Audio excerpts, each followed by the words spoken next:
Thank you, NBS and viewers. Good evening. It's not changing passports. I think it's just enhancement of the security features. So it's a journey that we are continuing since 2018 December when we migrated to the e-passport. So we are upgrading the security features so that passengers have better travel experience. We want to know when this exercise will start. You said the end of this month, so should we expect that effective 1st April, and how long will it go on? We are rolling out on Thursday, which should be 30th March, and it will continue. This passport is supposed to play along with the current paper-based passport. The other one that is coming into play is polycarbonate passport. It's as hard, that biodata page is as hard as a national ID, and the two passports will be playing together until either one runs by leaflet or by expiry date. So we expect that between 7 and 8 or 10 years from now, the paper-based passport will have phased out. So there is no need to worry whether you have the paper-based passport or the polycarbonate passports that are coming into play effective 30th March, Thursday. So Brigadier, just to be sure, if one is traveling, they'd have to travel with the current passport and the new one, if they've accessed the new one.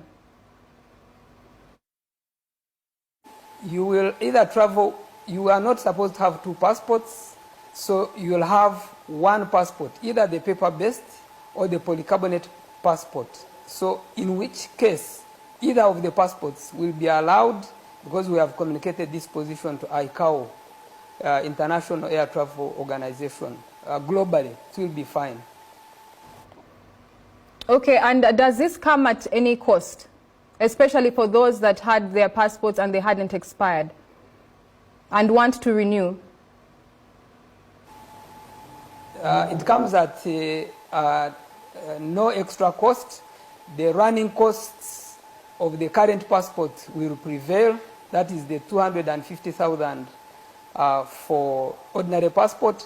And in the beginning, we are beginning with only ordinary passports. There are no service passports in this series, and there are no diplomatic and service passports in the new series, except beginning the next financial year. That's when we introduce the service and ordinary and the diplomatic passports.